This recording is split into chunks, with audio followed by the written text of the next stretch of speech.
Thank you.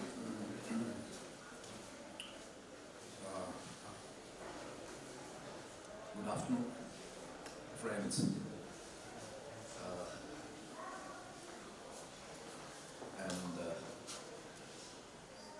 All of us are thankful to the Dibrugarh University and Focal for inviting us and giving us this opportunity to air our verse.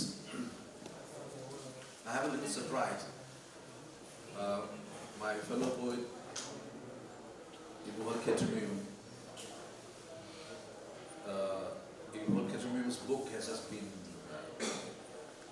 published or written, and we would like to take this opportunity to launch this book.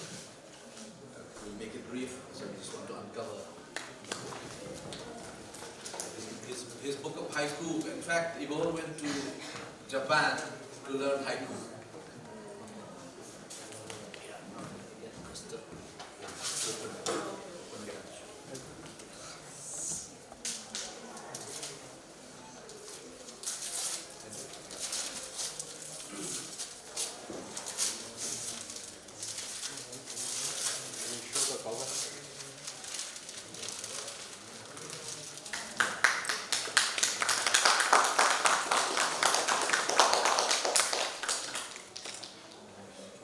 Thank you. Congratulations. Thank you.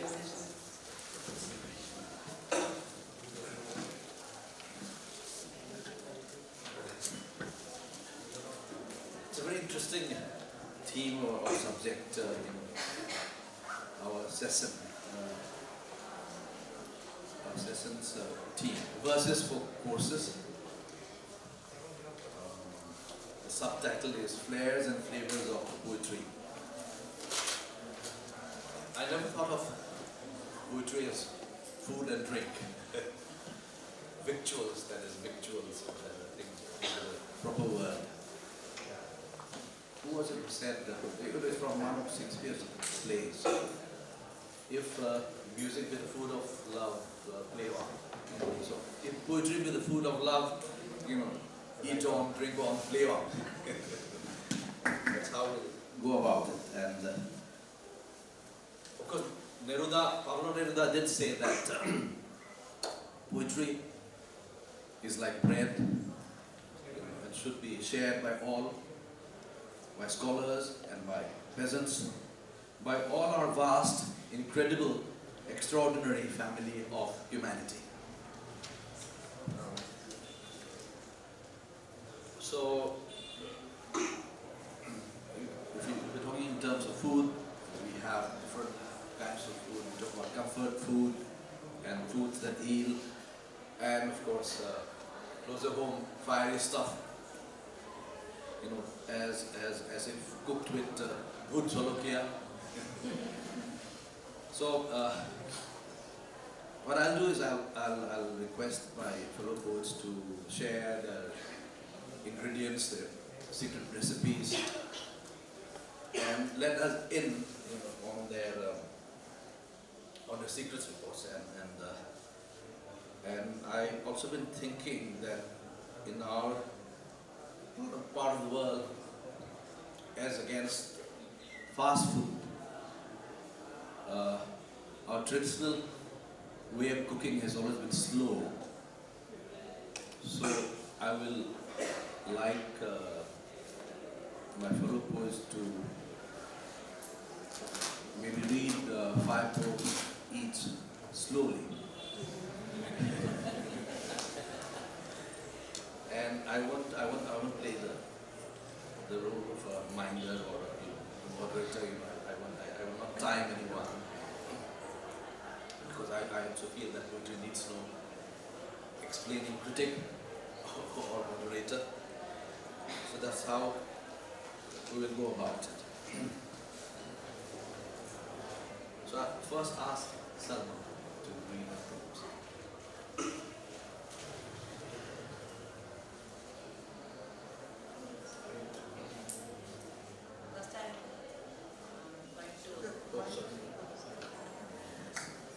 Thank you. First I am going to read a poem in Tamil. என் பூர்வீக வீடு. முன்கூட்டி குறிக்கப்பட்ட காலம் ஒன்றில் உலர்ந்த திராட்சை என சுருங்கிய சருமத்தோடு நினைவு தப்பிச் சரிந்திருந்த அவரிடமிருந்து கருப்பையை மருத்துவர்கள் பிரித்தெடுக்கின்றனர். சலனமற்ற கவனத்துடன் தண்ணீர் நிரம்பிய பாத்திரத்தின் நூன வெளியெங்கும் கனத்த உயிரட்டுள்ளன தழும்பும் அது துளங்கிய தன் மர்மத்தோடு எனது உயிர் ஒடுங்கி இருந்த அச்சதைக்குண்டை நோக்கி இதயத்தின் மத்தியில் இருந்து பீருட்டி கிளர்ச்சி பின் பெரும் துக்கமாய் மாறும். எத்தனை முறை உயிர் சுமந்திருந்தால் என்ன, கடிப்படையில் உருவாக்கி தணிக்கும் வெப்பமல்ல சதிக்கப்பட்டதாகத்தானே இருந்திருக்கும் அவ்வுறுப்பு அவளுக்கு. தொடர்ச்சியான வேட்டையாடலுக்கு பின் சக்கையாய் மாறிய அதன் ஆன்மா இனியே அமைதி வரக்கூடும். குறிக்கப்பட்ட நேரத்திற்கு சற்று தனது அறைக்கு வெளியே வலைப்பின்னலின் கீழே ஒளி நொறுங்கி கிடப்பதை உற்று பார்த்து கொண்டிருந்து விட்டு பயமற்ற குரலை சொன்னார், நான் இனி பாதி மனுஷி. அவ்வார்த்தைகளில் கடந்திருந்த இழப்புணர்வின் வன்மம் பிறகு என்னை அமைதி கொள்ள விடவே இல்லை.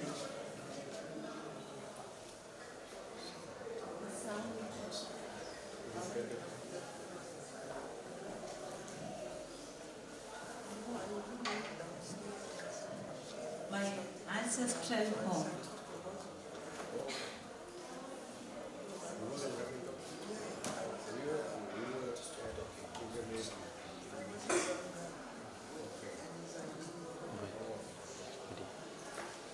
My ancestral home.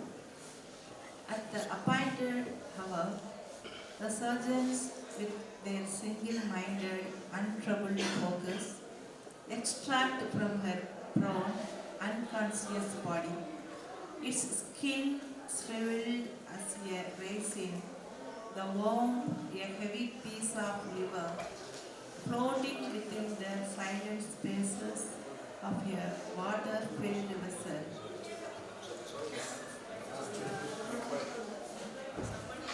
Can someone please tell them to stop talking or leave? Go away from me.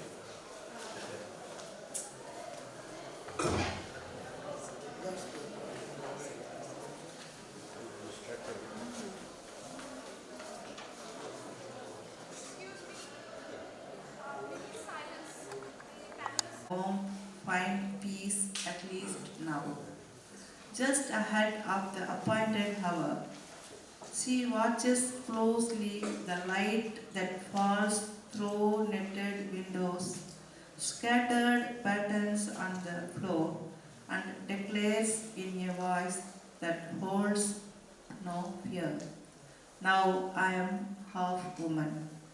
The violence of those words, heavy with loss, don't allow her to rest in peace.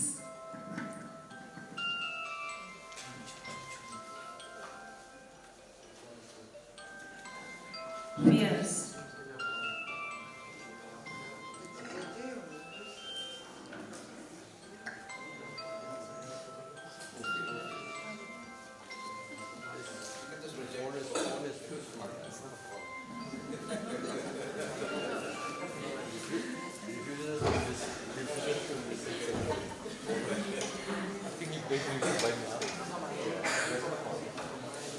Fears.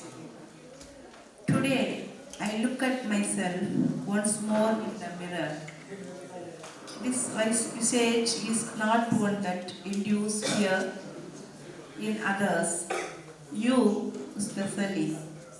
The voice of my friend on the phone doesn't have to alarm you this much. I have no arms or ammunition with me, and yet you are still uncertain. Even when I am asleep, you are awake, afraid. My slightest movement throws you into a panic, and sharpness of your iron-clad image, thrilling, melting. Even now, it isn't your strength that knocks me down. It's your fears.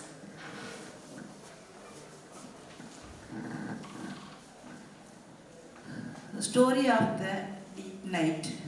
On the nights following the birth of my children, you seek in the midst of my nakedness of familiar to you, on old unblemished beauty and are disappointed. You are revolted, you declare, by my fat body and its stretch marks. Your own body, you say, is unchanging. Buried in the deep valley of silence, my voice moans and sighs. It's true your body is unlike mine, loud and open. Yours proclaims itself. Before this, perhaps, you have had children elsewhere and by others, since you have remained unmarked by their birth. You can be proud, but what of me? These birthmarks cannot be mended, neither my decay. After all, this body is not a piece of paper to be cut and pasted. There is no restoring it. Nature plays false much more than you. Wasn't it with you that it began, the first phase of my downfall? Stranger than night is deep night, that breeder of dreams. The tiger, so peaceful in the picture that hangs on the wall, visits my bedside in the deep night, watches keenly.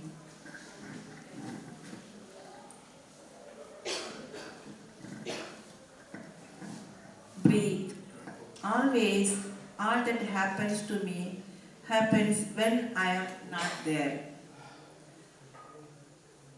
Every time, even before I have touched and felt anything, the moment has already passed. I desperately hope that someday I will be able to savor what is about to happen before it does. And yet, those moments defeat my effort and keep recurring without my being present. The world of flowers, the world of humankind is much bigger than I. Must I really allow my breath to pass without my presence, even before I am aware?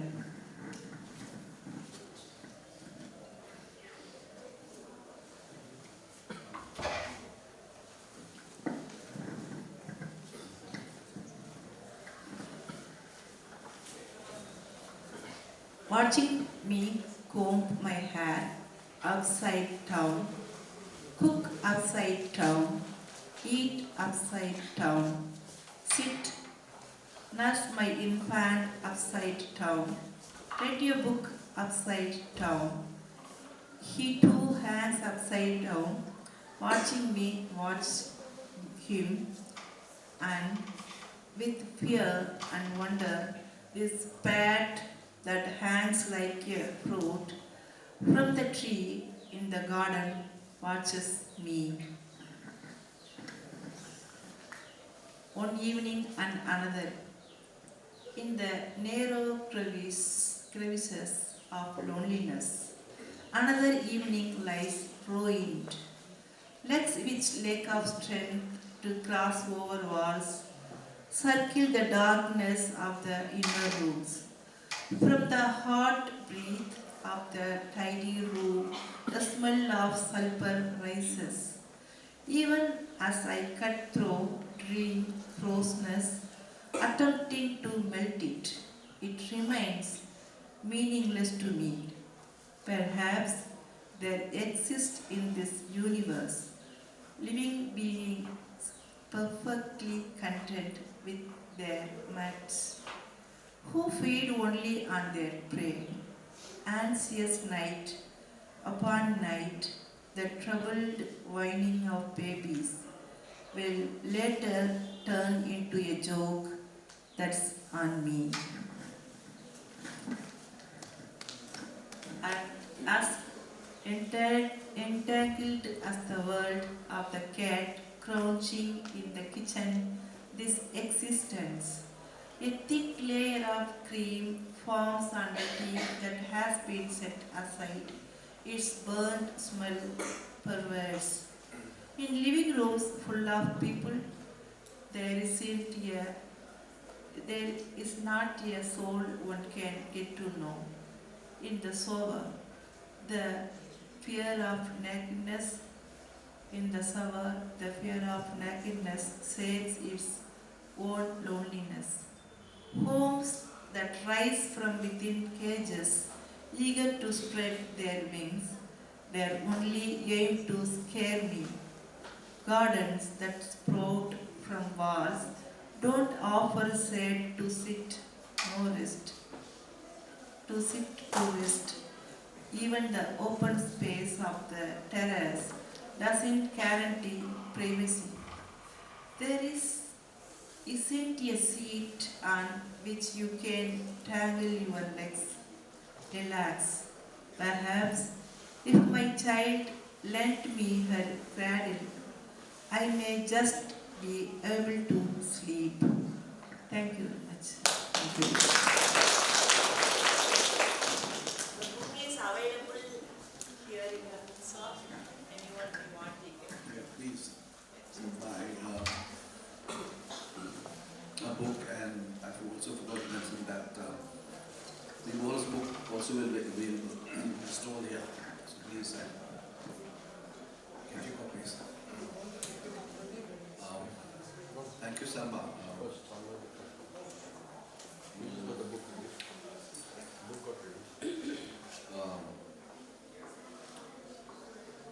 Lovely poems of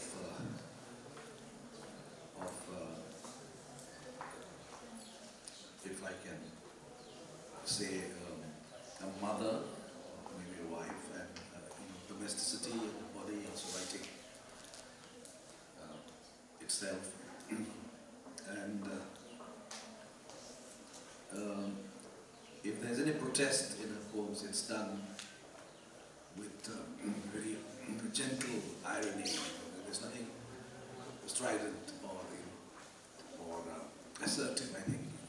So, compassionate irony, gentle irony, I think, which I personally like and favor.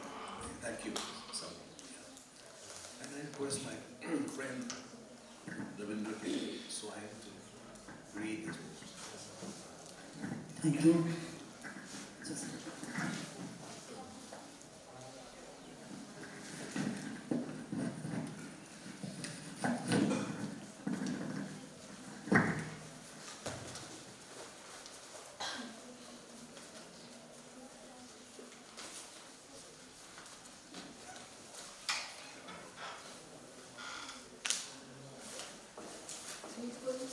From the books and one manuscript. Okay. Like that. Take it slow food. I see it. I see it in your gestures. Thanks.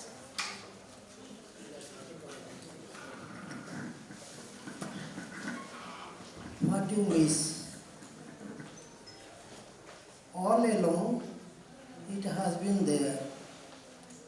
You feel its presence, but could not be sure of the space into which it empties itself.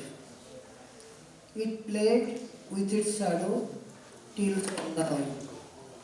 With the dark, it crept into a doorstep.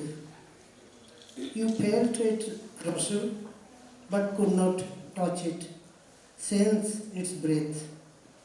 The walls you stared at drew only a blank. It sensed your despair and dropped its quills. Failing to get its hint, you sulk and then wilt. Dawn is petals, dawn is quills.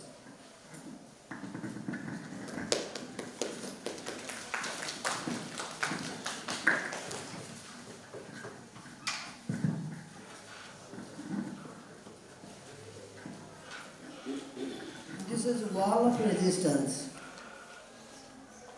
On damp walls, a pale yellow butterfly caught in the web. On the other side, water still overflowing. Those more, yet hard to ignore. Fingers at the pen, snail-like. Don't they really ever move? Hands jerk at the cold touch of the table. The obstinacy of wood once it has taken shape. What next? Moth, ask, damp walls. By now a spider already upon its prey, and those snails all moving still like a hand, cold in waiting upon a cold table.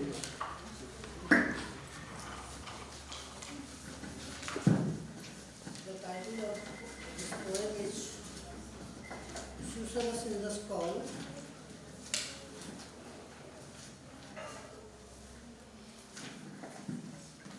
Susurrus in the skull. For the students, susurrus is murmur. Susurrus in the skull. This is then the skull. I mean, the one inside my head. I thought, looking at a drawing of a skeleton in the dictionary while I was searching skewering, a method of putting rebels to death by the Turks in Greece. I was worried about Sumiri's disappearance in Murakami's novel Sputnik Sweetheart. Dropping the novel, dropping the dictionary, I am inside my skull, leaving one's skull. One day, it will indistinguishably roll among its kind in our village cemetery. It might so happen that it will fall into the hands of a black magician who will perform secret rites with it once it's midnight. Or it could become a begging bowl of a fake mendicant who will be frightening enough to elicit alms from my villagers. Or, if my fate is worse, it will be still there for the Cordelia of my daughter to pick up blindfolded and declare to the world it is her father's.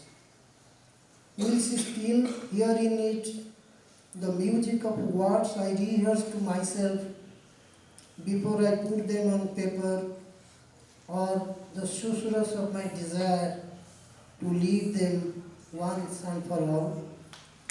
And my wife, in her visit to the village on my quiet death anniversary, might stop in the cemetery facing my skull and allow herself a wry smile, musing, was sex in here as he claimed, not in the genitals?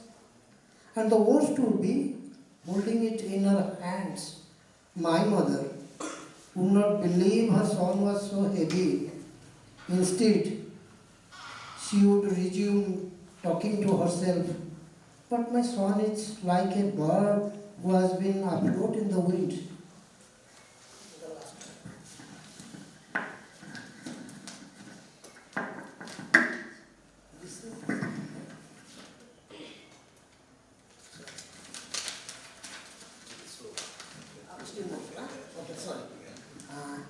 This is trying with sadly and with more sadness, I must say, another sorrow.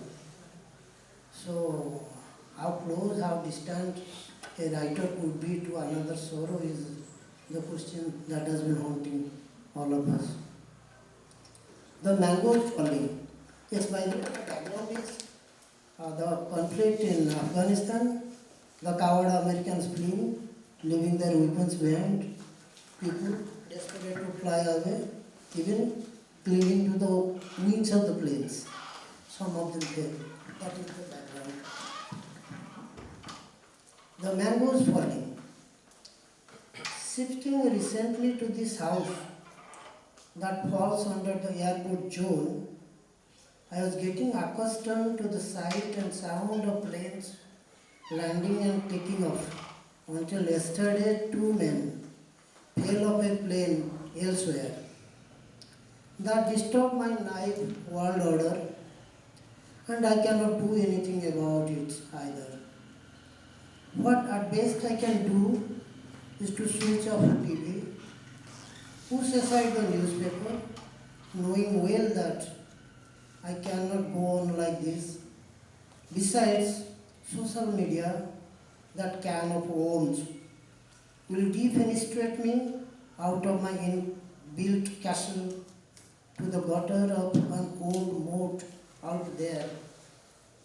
Today, gingerly, I opened the snippet my friend Pinaki sent, Kaushiki Chakravarti demonstrating her favorite khayal piece, Nirvarni, that balms the agitated heart with the grace of a mother putting her baby asleep. The sun rises, the sun sets, time is a fiction though.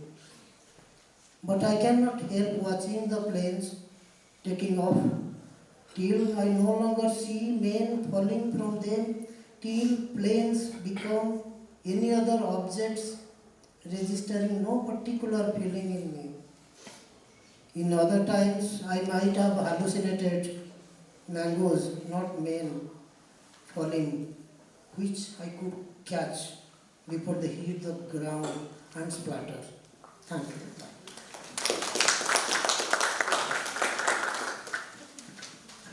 Thank you, Ravi, for your poems.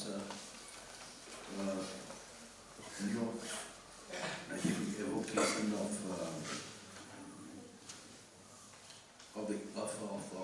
an inner world, a bit Kafkaesque, I think, at times, because I think he used the image and skull, I think, quite often. Seeing through domestic view, the scenes and images also drawn from the countryside, and of course the last poem is again different, and it has a universal, I think, kind of theme, about violence and what's happening in many parts of the world, about vengeful violence. So thank you. I now request Carla to read her poems. Thank you so much. Thank you for being here. I'm very happy to be here and being able to share some of my work. I think I'm just going to go off script a bit, just to introduce my work, because maybe I'm a little out of context compared to the other colleagues here. So I just wrote a little thing, just to...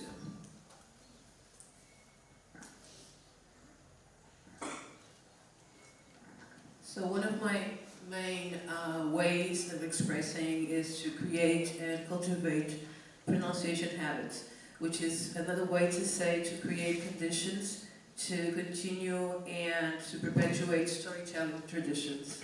I come from storytelling traditions, not a family with surrounded by books, with writers and things like that, but a family surrounded by stories.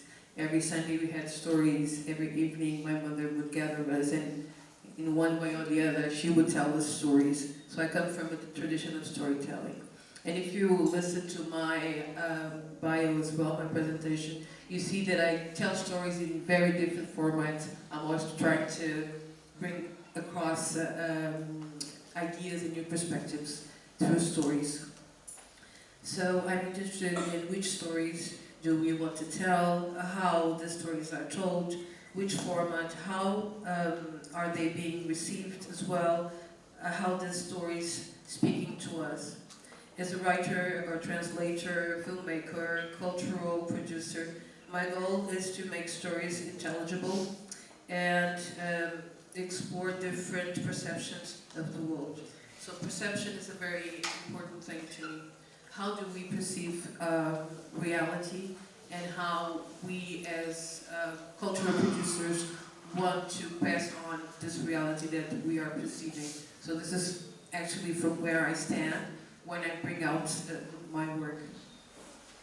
So I was asked to read 5 poems. I'm going to let you down. I'm going to read 3 poems that I've translated into English, and 1 poem in Portuguese.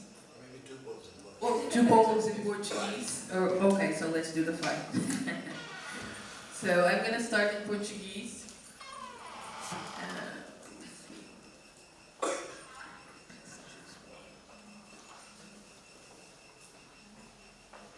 These poems were written to be spoken, because I come from the tradition of the spoken word. So this goes. Basta. Basta, quero mudar de casta. Quero sair desta vida que se arrasta. Posso? Posso agora dizer-te algo, patrão? Posso. Quero dizer-te que tenho vontade própria. Quero dizer-te que tenho sonhos próprios. Não preciso que me leves pela mão. Sabes bem que não és meu irmão. Basta. Basta, quero mudar de casta. Quero sair desta vida que se arrasta. Posso? Posso agora dizer-te algo, patrão? Posso? Quero dizer-te que a minha mãe não é uma prostituta. O meu pai não é um ladrão. O meu irmão não é um delinquente. Somos gente. Gente que sente o tempo a passar e as mentalidades a estagnar. Gente que trabalha e dá no duro, só para ouvir uma sociedade inteira dizer: não vos aturo. A vida vai melhorar, dizes tu. Palmadinha nas costas, sorrisinho nos lábios. Paternalismo incorporado de quem sabe que o sistema de castas essa mudança não permite. Patrão, és um hipócrita, admite. Aí está, já disse. Basta. So this is the first Portuguese one. I'll do the English, and then I'll think of another Portuguese. Sorry to interrupt you. You said something about storytelling. Was that, or was that a story that you were telling? Is there anything? Yes. Oh, you want some to kind of okay. chanting or? It wasn't really chanting. It was a protest because this poem was written in the context of immigration. So basta means enough. So we are always asking, may I say something? May I say something? When I go like posso, it's like may I? May I? And then it's enough, enough, enough.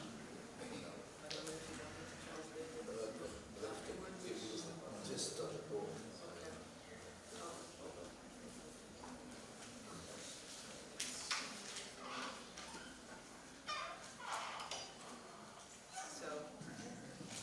So the poem talks about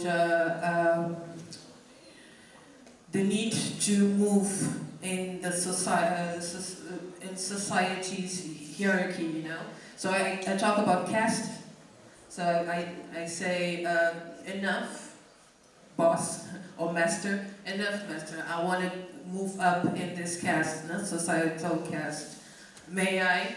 I am not a criminal, my mother is not a prostitute, this and that. May I? And then he says something like, life will change, don't worry, we are with you. No, you're a hypocrite, so here, I've said it. Enough. So this is like the short version, but it's with different layers.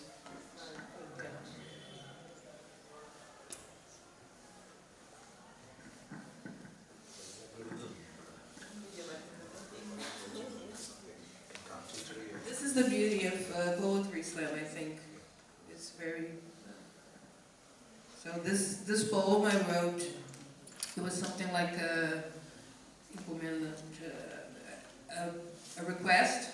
It was for it was a concentration related to violence against women. And then I saw women also as the planet Earth. So it's the same thing. It's like when we talk about domestic violence, we talk about domestic violence also thinking about the planet Earth, you know, the violence that we are also resisting against our planet.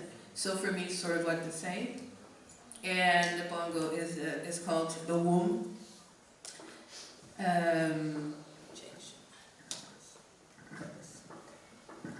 The womb I am the womb of humanity.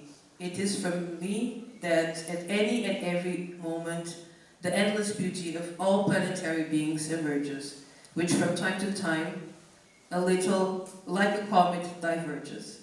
I suffocate in the same breath with which I breathe life into others. I blossom preparing the adornment of my last home, the earth that birthed me. I am the womb of humanity. I combine all humanity and insanity necessary to assure our continuity. I am a woman. I am the womb of humanity.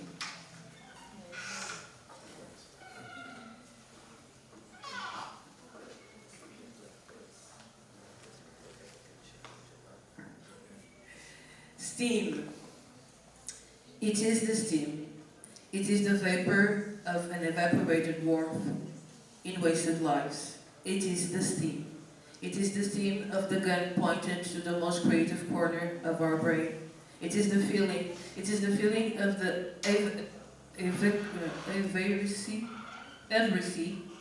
of sentiment, right here in the middle of our chest. It is the feeling of the invisible bullet burning through our chest, assaulted from the moment of conception, our lives. It is the collective weakened by the lack of prospects for unity. Neighborhoods clogged with me, with us. Voices muffled in the cry of no. No, you will not silence us. No, we shout in the abyss of echoing indifference. No, you will not kill us. We shout to the sounds of deafening bullets of compassion, and we volatile. We volatile through the cramped, damp, and guarded corridors by 4 men disguised as authority. It is the steam. It is the vapor that vanishes into lives we haven't lived. We are steam.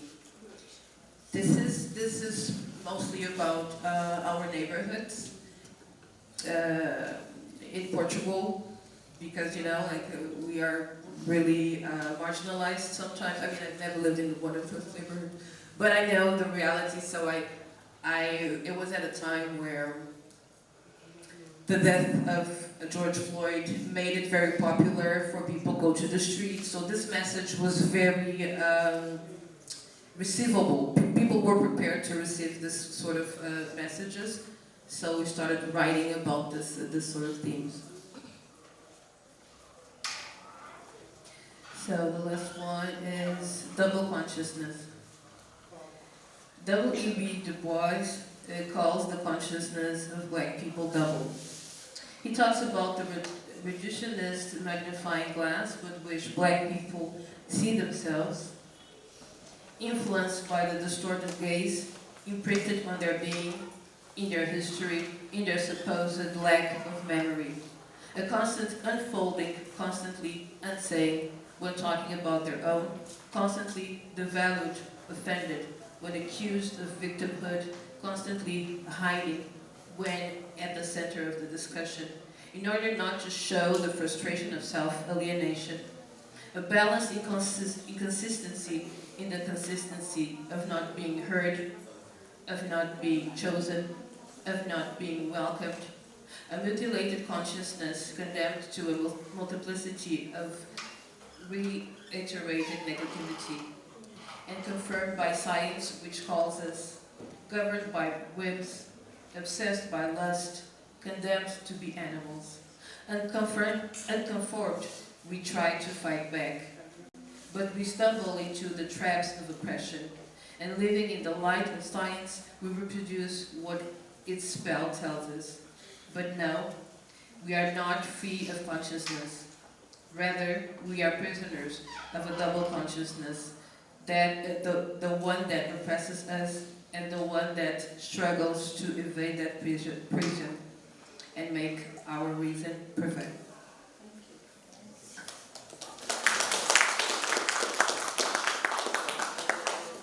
So I'm going to do one about love in Portuguese.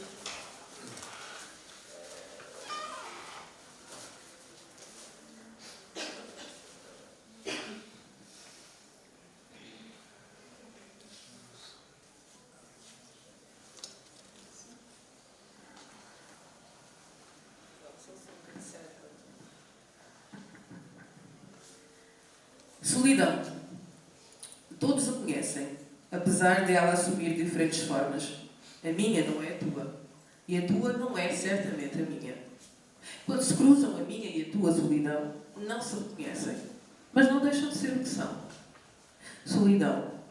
Solidão que se sente e ressente na falta do toque. Solidão que se ouve no silêncio, da ausência das palavras para se dizer o que se sente. Solidão que se respira na corrente de ar, provocada pelas portas que deixamos escancaradas, na esperança de sentir o cheiro do outro. O outro. Estranho ser que se seduz e intriga. Estranho ser que me enche de esperança de viver a vida que ainda não se declarou minha, mas que promete. Promete o florescer das alegrias que sonho e a derrota das desilusões que temo. Estranho ser que me domina e me devora a vontade de querer mais. Estranho ser que me abandona em frente ao espelho, onde me confronto com a afronta de um olhar rotineiro, a que em momentos de distração me esqueço de chamar companheiro. Estranho ser esse outro. O outro.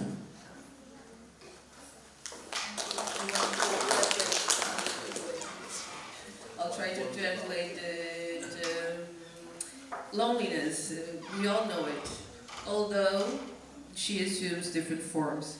Mine is not yours, for sure, and yours is not mine, certainly. When they cross each other, mine and yours, they do not recognize each other. Nonetheless, they are still loneliness. Loneliness that you feel and feel again in the lack of the touch. That you listen in the sound of the silence. That you hear in the absence of the words to say what you feel. The loneliness that you breathe in the air the air provoked by the doors that you leave wide open in the hope to feel the smell of the other. A strange being that seduces you and promises you the life that is yet to be lived. A strange being that dominates you and devours your will to want more, and leaves you abandoned in front of the mirror, confronted by the daily look of yourself. A strange being that promised to be your companion, but remains a stranger.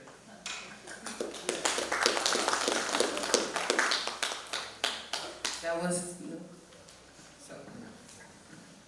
Thank you, Carla, for those poems. Poems of true feeling. And I'm usually a little wary of protest poetry because they're always, I think, in danger of lapsing into propaganda sometimes. But one can relate to the compassionate irony that you have used so effectively in your poems, and I think I can understand where it's coming from, because when you talk about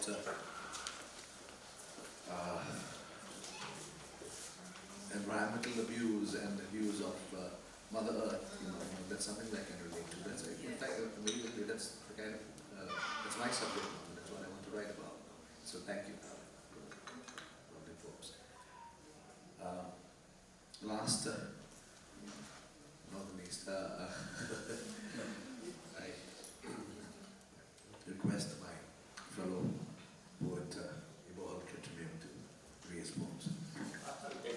Okay. If I slow put my haiku, what of us will go to sleep? Good afternoon. Thank you for having me. I will read 12 haiku and 2 poems which are slightly longer than haiku. And Professor Roland has approved that it will make 5 recipes of poetry. Deeply fascinated by pastoral haiku, I went to Japan to learn haiku. Not academically, but I mixed with drums, cab drivers, even people who sweep the streets, and I learned haiku from them because haiku is in the bloodstream of Japan. So I didn't have to go to any university or college to learn haiku. I begin with 4 poems from related to Japan. My first haiku goes like this. Wind chimes, sound of sake poured in Kyoto inns. Because haiku contains only 3 lines, so I'll repeat again. Wind chimes, sound of sake poured in Kyoto inns. Sake is that local wine of the bar, made out of rice. My number 2 haiku is, under this full moon, is he drinking real sake? Kabuki actor. My third haiku is, blue umbrella,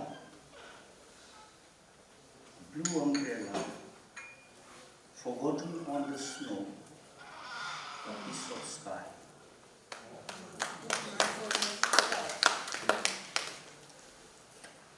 It's about, next number 4 is about Hiroshima. Hiroshima Memorial,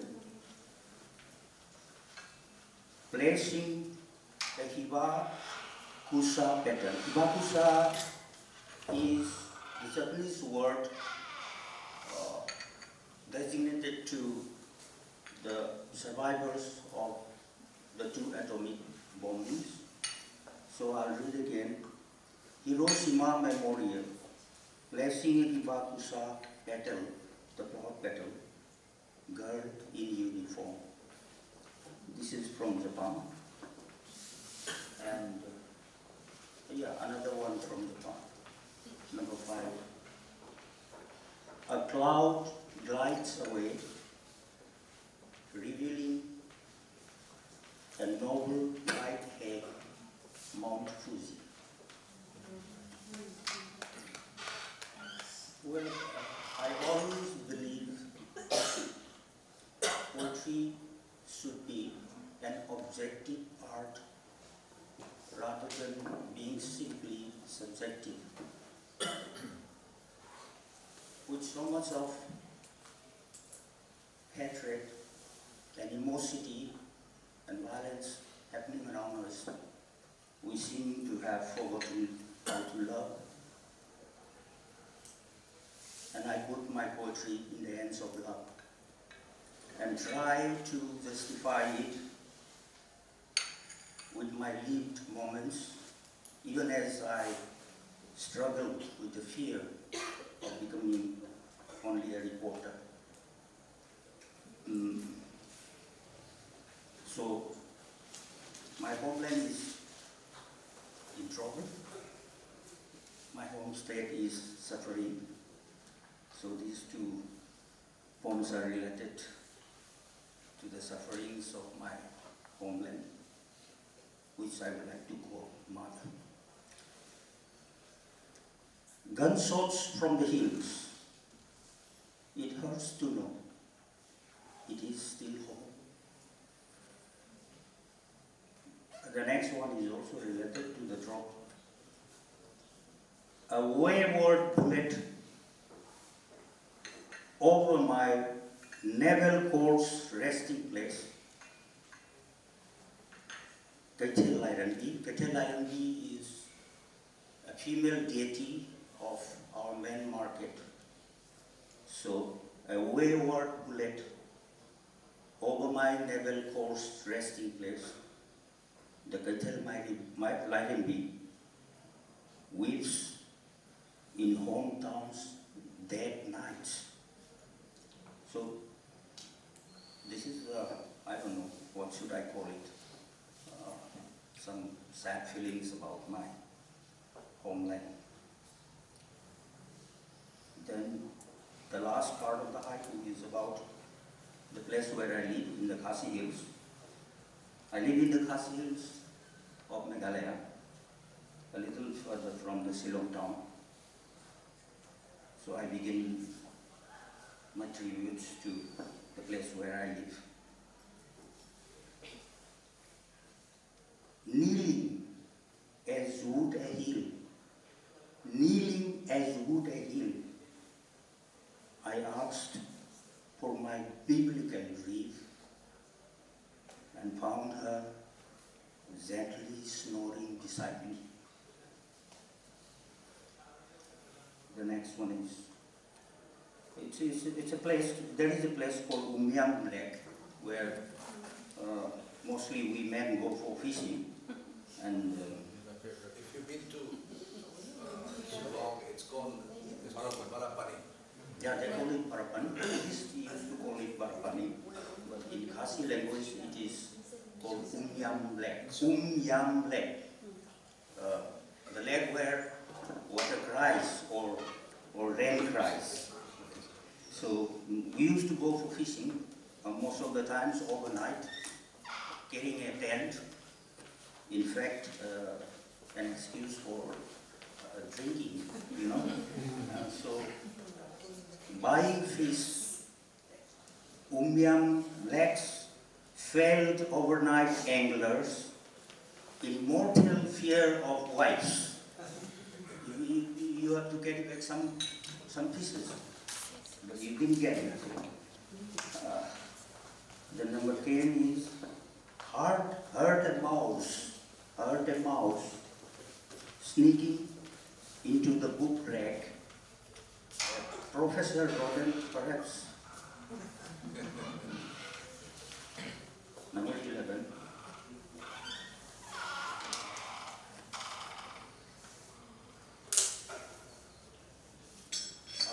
Frog swallowing moon. A frog swallowing moon, driving it off, beating empty tins. I was a lunar eclipse drummer in Khasi Hills.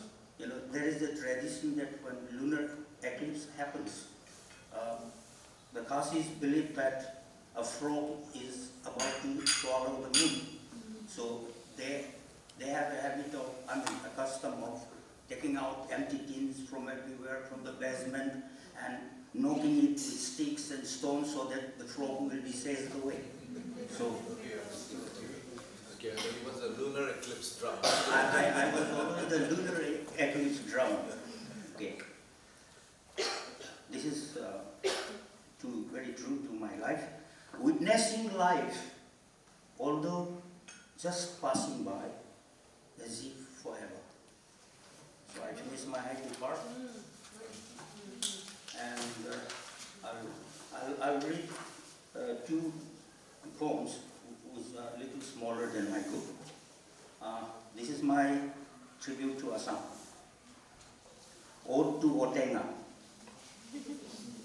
Sometimes you resemble a pot-bellied areca nut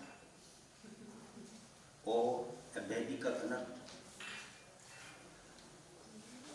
She cut your juicy peels into shapes of small boats and cooked them with fish from the Red River.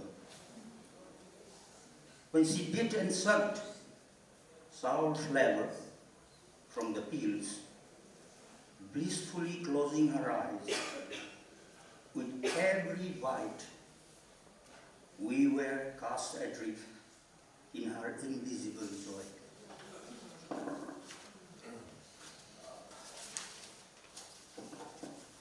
This is my tribute to, the last one is my tribute to life itself. The poem is titled Imagine. Imagine the earth were inhabited only by children, and trees were parents, Consider, we lived in tree houses and there were no maps. And we never grow old to become wise. Imagine glow bugs bringing fire from the burning bush to kindle our hearts and lit up lamps, and butterflies never stop fanning the fireplace while sister beetles cooked rest supper. Imagine bones and legs were like television screens on which we watched Tom and Jerry shows in the company of our cousins, dragonflies, lilies, hyacinths, and catfishes. Imagine our school was on a cloud, and parents were our teachers, and the headmistress was a cat who meowed with sounds borrowed from chanting bowls. Imagine a circling owl telling us bedtime stories while we listened with heavy eyelids, leaking honey from buzzing beehives, and we snoozed, cuddling pages of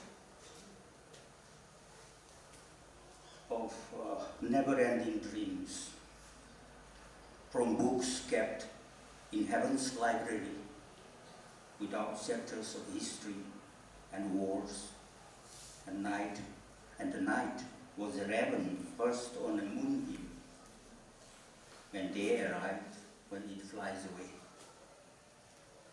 I don't have the foggiest notion how this might come into being. It is beyond me to enchant. I would rather leave it to the muse to wonder, but then, even when it happens, as dreamed, Earth will still remain incomplete until I see you, spellbound,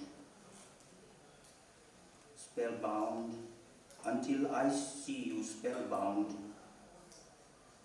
and before the hour light's glare blinds me,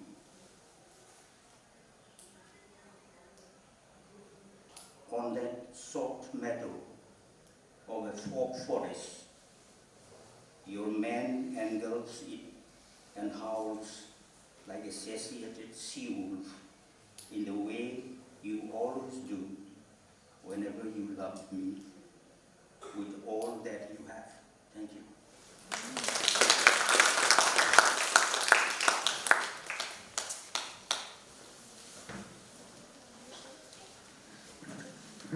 Thank you.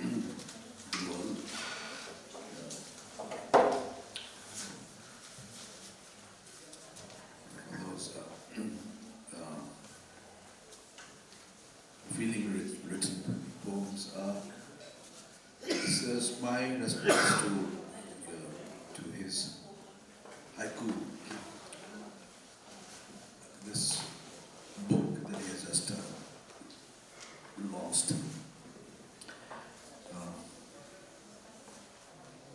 With many lines birthed in the land of its genesis, oblation to its celebrated master, Luis Basso, dedicated to its celebrated master, Luis Basso, and rich visuals of impressionistic scenery rendered into verse, with the lightest of insights into facets of the human condition that always precede the social, without any sick hurry, and with compassionate irony reflective of its true spirit.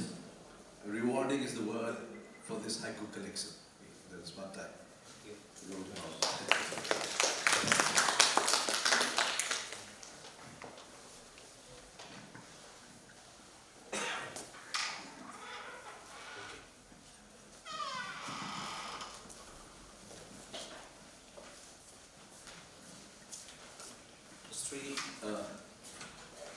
short course, mine, done.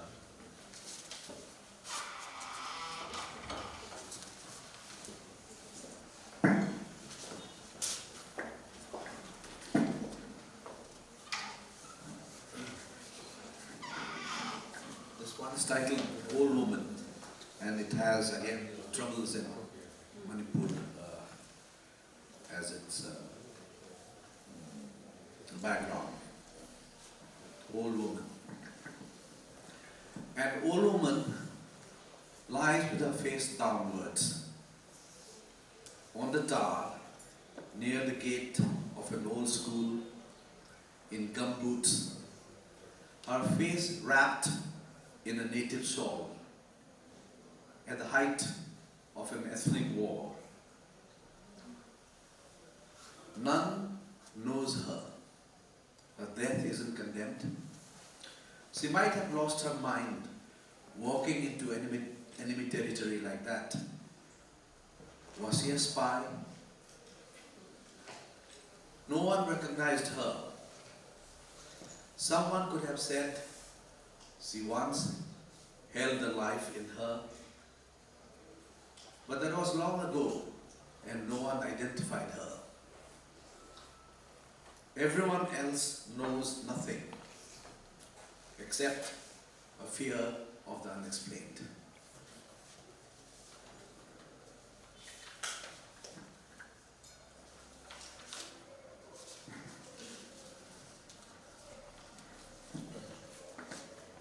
It's all pine trees where we come from, the Khasi Hills. So this one is titled Pines. There was a time when only pines on the hill's head convinced me that I was nearing your arms.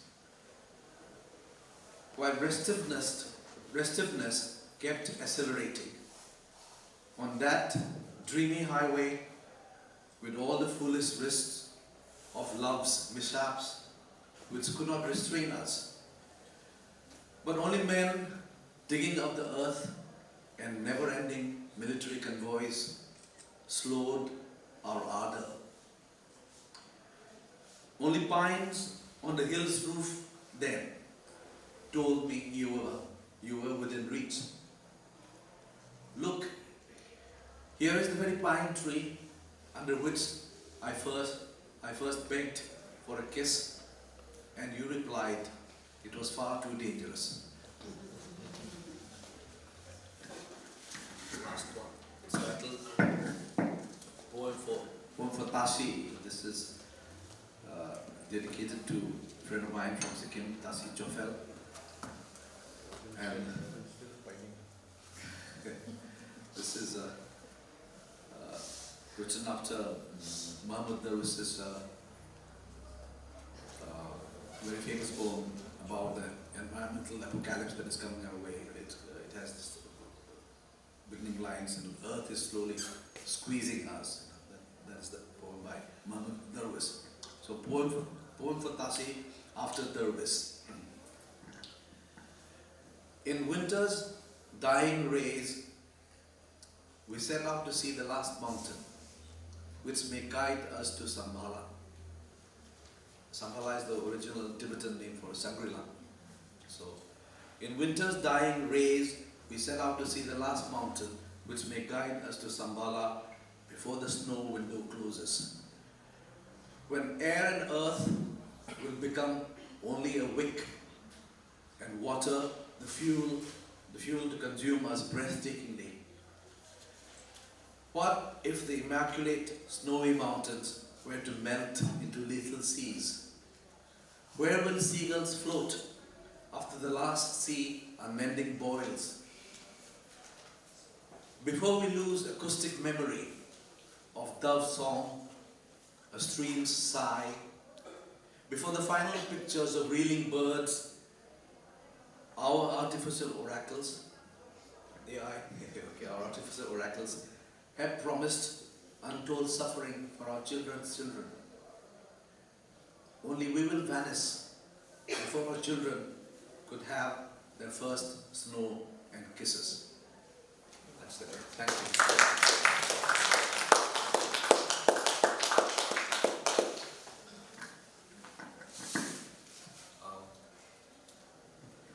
you for giving us this opportunity again, as I said, to air our voice, and I hope you enjoyed the poems.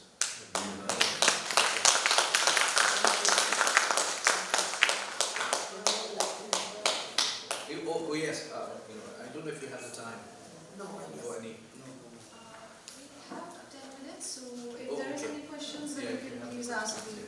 panelists. Yeah, if you have any questions. Or if you, or any comments, your observations you'd like to make. Even generally on poetry,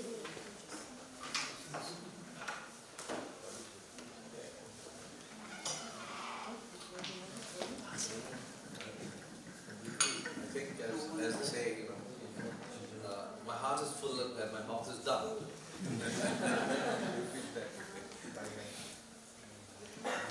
Can I ask a question? To sir, because you mentioned that, when you write poetry, we should try to keep it very objective. But I have also tried writing poems. But then sometimes I find that it's very difficult to not be subjective. Because whenever I try to write poems, I always try to write about the emotions and feelings that I'm going through.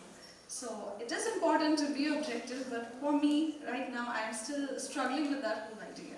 And as poets, this is a question to all of you. Do you ever come across this idea of, writer's block? Like, I'm passing through that phase right now. So don't think of objectivity at this stage of your life. Be your subjective. Be subjective. I do this. okay. Objectivity comes later when you are a writer, like your teacher. I think, Mamang, I don't know how you go about She it. will handle it better. Because I would like to hear from you also, objective and subjective. This is by the way, of course, maybe it doesn't really work when we actually write. No, I think when you have to write with feeling, Yeah. But I think you can't just, splatter your feelings out like that. You have to kind of shape it. And then you will find it becomes something beyond your own grief. Yes. There's a kind of transformation that is, poetry or writing like that. Something like that, I don't know. Yeah, I think when it appears maybe on the page, on the printed One page. poem can keep changing, but the core idea what you started with, that stays the same. But you can have many versions of the same feeling. You'll find that. Even that idea of I, that could be objective, like Perseus is silly, when he said, I fail on the thorns of life, I bleed. If he had used any other, but he failed, or you failed, it would not have been poetry. So this is the most objective poetry. Because he is crafting haikus, he has to pull himself away from that form. He doesn't accommodate, I think, much of it. Even your emotion, you said you are interpreting your emotions into lines. That is also objective. You are weighting of your emotions. Yeah, changing. Changing it, yes.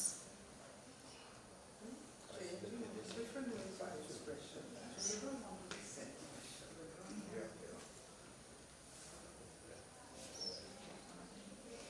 Any other questions? May I please? Yeah. I don't have anything technical to ask, but you just mentioned that you wrote a poem for your friend Tashi. I was Tashi in a way. Salma wrote me a poem. So this is one thing I value a lot, friendship.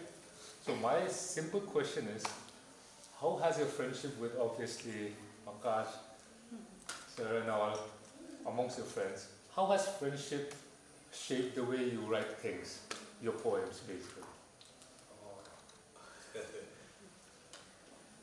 I don't know, but if it is done consistently,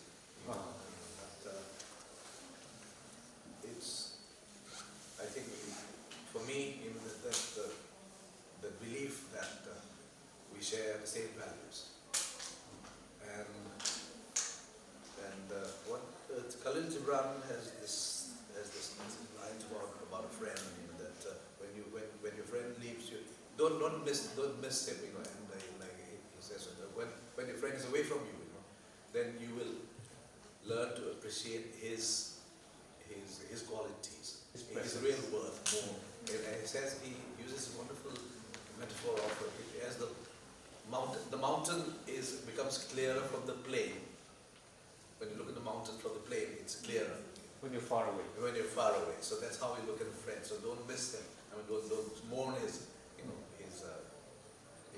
being away. Yeah. So that's how. That's it. Yeah, yes. Thank you so much. I have one line. I may be so one line on friendship. I am very minimal that way.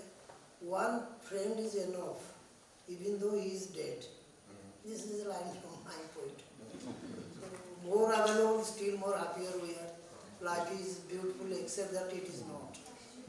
That way Robin is a little more fortunate. Yeah, that's a very nice thing. That's a very nice way. That's very sweet but sorrowful. That is why we meet once a year. Anything for the past year. Once a year, yeah. I see for the past year. And as his friends, I think we are petrified of featuring in his poetry because it might reveal more than is necessary to reveal. We've been together for too long. Percy is essentially drowned in Italy. So body was found later on. By the time the body was found, it had decomposed. It was difficult to recognize him. How did they place him? Because in his pocket there was a book of his friend, that is by Keats. Yeah. So that is friendship. Okay, so this question is like for everyone to ask. If you could describe in one sentence, like what does poetry mean to each one of you? The Salma was. Poetry means like an escape or like to express your feelings. Like what does poetry? Why do you start? Sometimes escape. Sometimes whenever we felt some pains and some experiences, when I wrote poem, I felt very calm and happy. I wrote about feelings and experiences. After I wrote it, I'm very happy.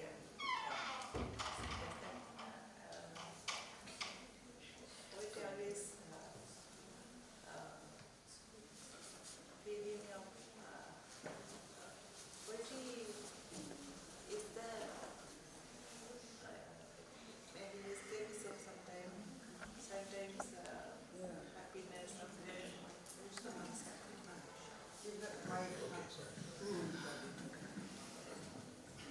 But always when I wrote a poem, I felt very safe.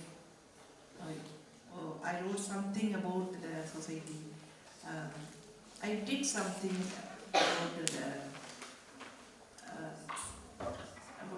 the women issues when I wrote about. I wrote something about some issues. I'm very happy. That's One chair for Carla. One chair for Carla. Yeah, to me poetry means expression of life, also companionship. Sometimes you have some feelings that people don't understand, they don't want to hear, and they can't find a place. So you can express yourself, and it's like home. For me, it's very accommodating, it's really like companionship for me. She said,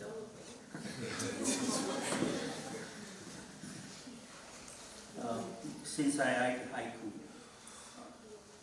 I define haiku. It's not a definition actually. Haiku is a glimpse of paradox in obscure clarity. Can you get it?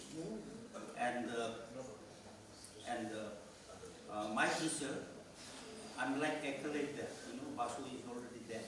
So So he's my Dronacharya and I'm his Eklavya. So my teacher, which we call teacher in Japanese, is sensei. My sensei used to say that a haiku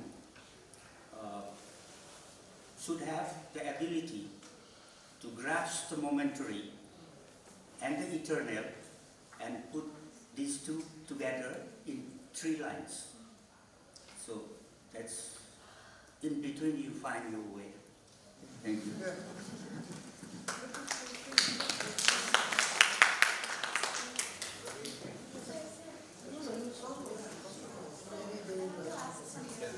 There is one more question. Everybody honorable guest present here. When does the poem becomes more rich to everybody present in a place or in the world? It should be more self-feeling expressive or history-oriented, or it should be some love story kind of thing. But I think it should be everything. All of what you have mentioned. I'm sure everyone will agree with me that there are no fit subjects for poetry. Pablo Neruda talked about impure poetry, and I would like to shock you a little. He talked about poetry smelling of lilies and urine. So, yeah, for me, I totally agree. It's not, there's no formulas, I think. And even sometimes you write a poem in a period of your life, and then you look at the poem and you say, oh my God, why did I write this? And then all of a sudden someone reads it and comes up to you, you saved my life, this poem really transformed me. And so you have to let go. You have to just, express yourself, put it out there, and leave it alone. It's like regretting your past experience. It's life. It's really like what you put out there is really life. So sometimes you pass through it, and sometimes you keep it, but don't worry about it, I would say.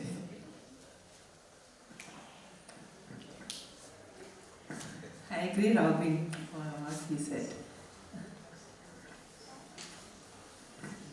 What can I say? Poetry has always appealed us, and when young students are there, we are still more unsure of what we are or what we are talking about. You always throw us challenge. You take it up yourself by reading more and more poems. That's what I can suggest.